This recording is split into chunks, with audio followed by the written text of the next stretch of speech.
안녕하세요. 보건복지TV입니다. 7월부터 바뀝니다.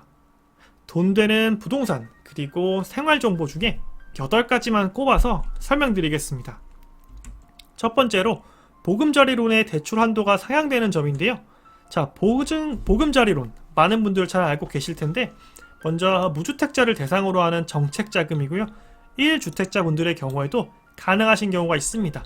그리고 연소득은 7천만원 이하이신 가구를 대상으로 하는데 신혼부부나 다자녀 가구의 경우에는 그 소득 기준이 기존보다 높아지는다는 점 참고해 주시면 좋을 것 같습니다.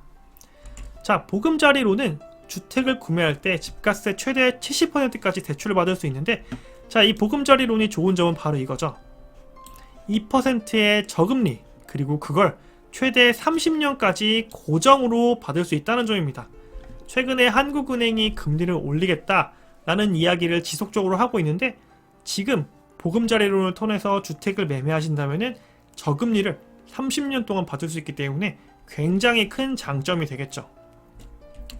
자, 이게 어떻게 바뀌는 거냐면은 기존에는 대출 한도가 3억이었는데요. 자, 이게 6천만원이 더해져서 최대 3억 6천만원까지 보금자리론의 대출 한도가 상향됐습니다.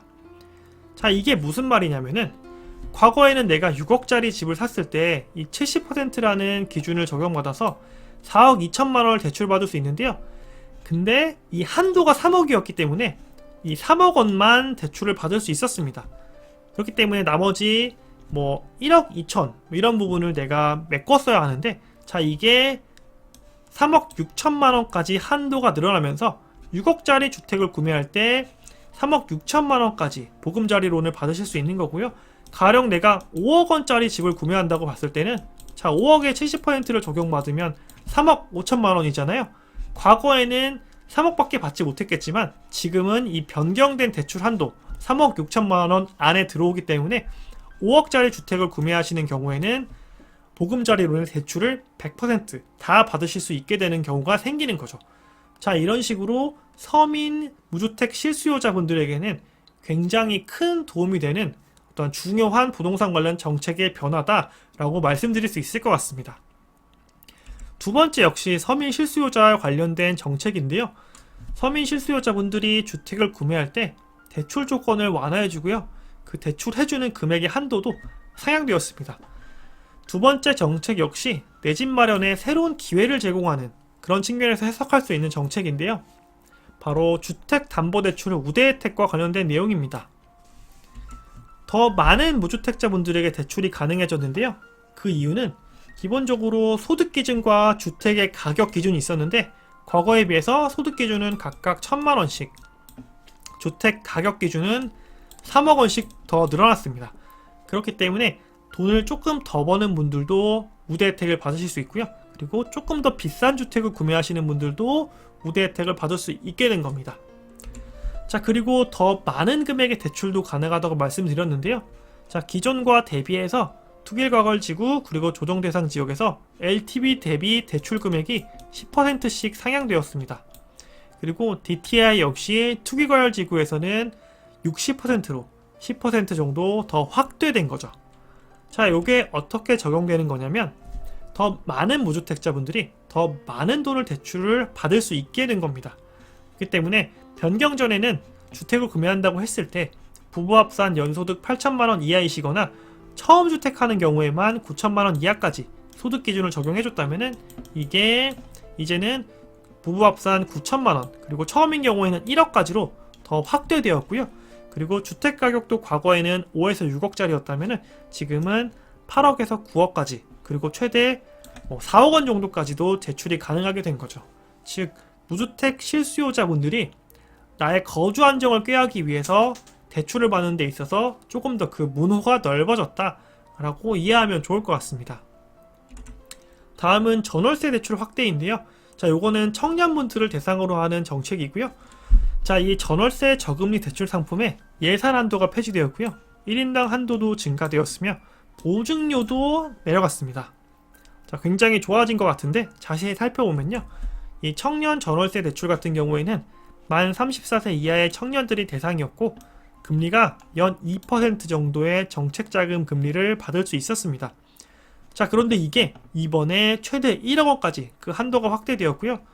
이러한 전월세 대출을 받는 과정에서 우리가 냈어야 하는 보증료도 0.02%로 떨어졌습니다.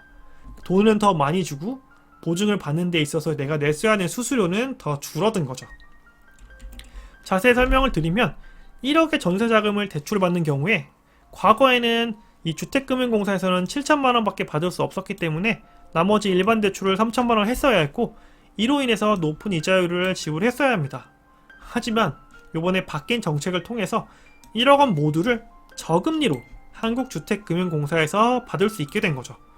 간단하게만 생각해봐도 일반 대출 3천만 원의 이자율이 한국주택금융공사에서 제공하는 저금리 대출로 바뀌는 효과가 있기 때문에 매년 약 50만 원 정도의 이자 경감 효과가 있지 않을까라고 예상해 볼 수 있겠습니다. 이뿐만 아니라 그 전세자금을 빌리는 과정에서 우리가 냈어야 하는 보증료도 줄어들었는데요.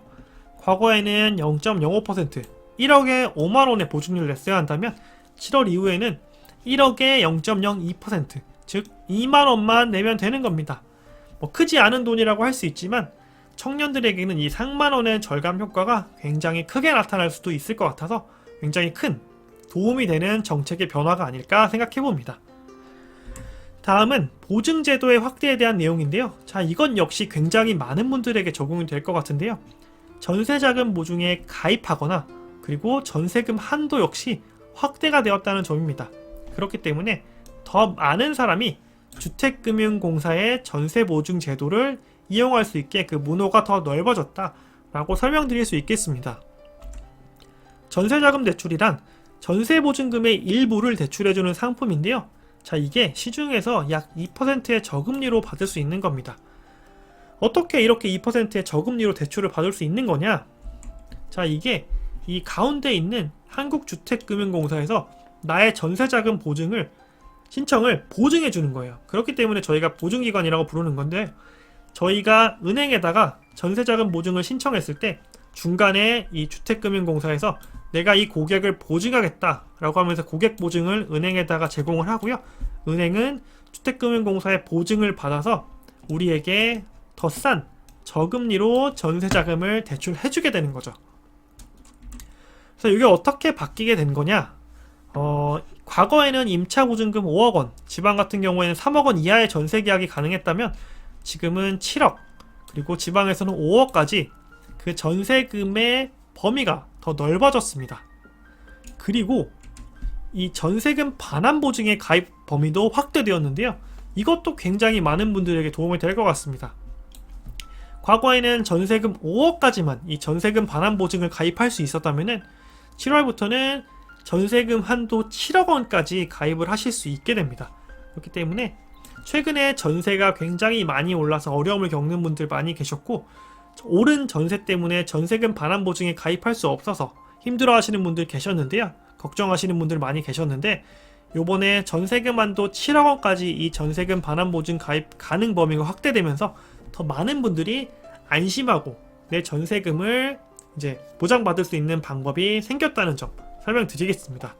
자, 이렇게 크게 4가지 부동산 관련된 정책을 말씀드렸는데, 대부분 무주택 실수요자분들 혹은 서민들을 위한 내용이기 때문에 우리 주변에 이번 기회에 주택을 마련하거나 혹은 전세 계약을 하거나 하는 분들이 계시다면 영상을 공유해 주시면 굉장히 큰 도움을 받을 수 있을 것 같습니다.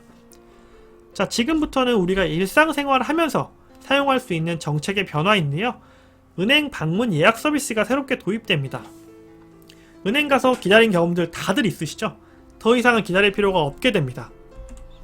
각 은행별로 모바일 어플리케이션, 전화 혹은 홈페이지에서 은행 방문을 예약할 수 있는 서비스를 신청할 수 있습니다.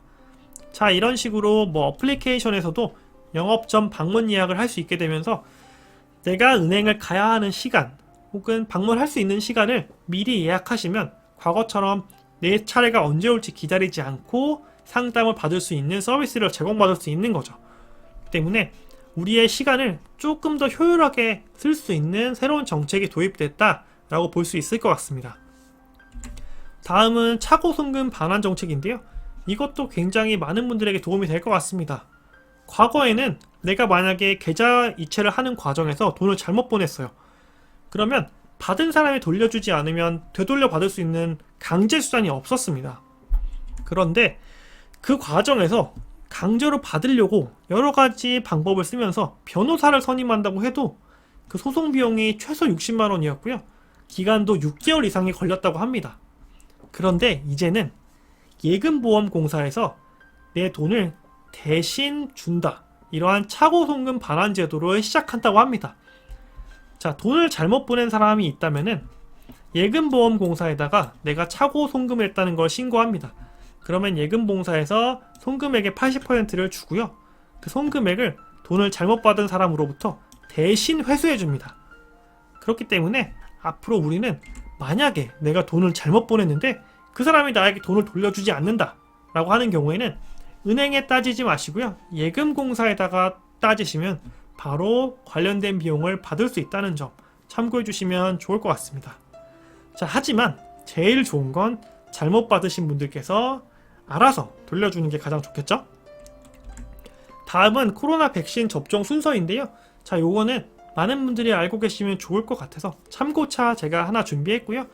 자, 7월부터는 만 50세에서 59세 분들이 맞게 되는데 화이자나 아스트라제네카를 이용하겠다고 하고요. 그리고 여기에 더불어서 고3 수험생들과 교사, 교직원들도 7월에 맞춰주겠다라고 이야기를 하고 있습니다. 그리고 이후에 8월, 9월에는 40세, 30세로 이렇게 만 10살씩 내려간다는 점 참고해 주시고요.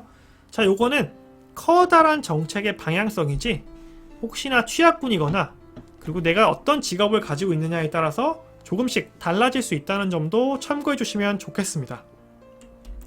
마지막으로 국민신청제라는 새로운 제도에 대해 설명드릴 건데요. 이게 많은 분들에게 도움이 될 것 같아요.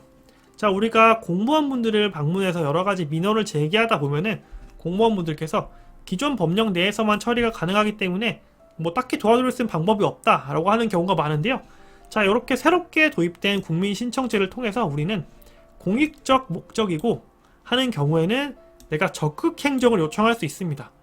이런 적극행정을 요청을 해가지고 공무원분들께서도 기존 법령 내가 아니라 법령과 관련되지 않은 부분도 국민권익위원회와 관련 위원회랑 같이 협의하여서 적극적으로 문제 해결을 해주실 수 있게 되는 거죠.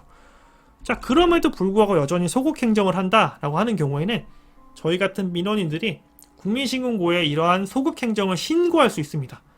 그리고 이러한 신고가 굉장히 큰 효과를 발휘하는 게 상습적으로 소극행정을 하시는 분들의 경우에는 최대 중징계 혹은 파면까지도 이른다고 하니까요. 공무원분들께서도 굉장히 적극적으로 행정을 할 수 있는 어떠한 밑바탕이 깔렸다라고 생각할 수 있겠습니다.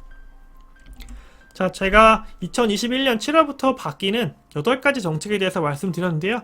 먼저 크게 부동산 관련된 정책 4가지를 말씀드렸는데 가장 많은 분들에게 혜택을 볼 수 있을 것 같은 거는 요 전세자금 보증의 확대에 대한 내용입니다. 자, 우리가 굉장히 많은 분들께서 전세를 살고 혹은 월세를 살고 계시잖아요. 그렇기 때문에 요 전세자금 보증에 관련된 내용을 공유해 주시면 많은 분들께서 이렇게 도움 받으실 수 있을 것 같고요. 그리고 생활정보에서도 제가 4가지 말씀드렸는데 가장 우리에게 도움이 되는 건 요거겠죠. 국민신청제라는 새로운 제도입니다. 자, 주민센터를 방문하거나 뭐 구청을 방문했을 때 소극행정을 하시는 분들이 계시다면은 국민신청제라는 제도를 오히려 저희가 설명을 해주면서 적극적으로 나의 민원에 대응해주기를 요청할 수 있을 것 같습니다. 자, 오늘 영상은 여기까지고요. 벌써 2021년도 절반이 지나가고 있습니다. 남은 6개월 그리고 7월에도 건강하시고 행복하시길 바라겠습니다. 좋아요 꼭 부탁드리고요. 귀한 시간 내서 시청해주신 여러분 진심으로 감사드립니다.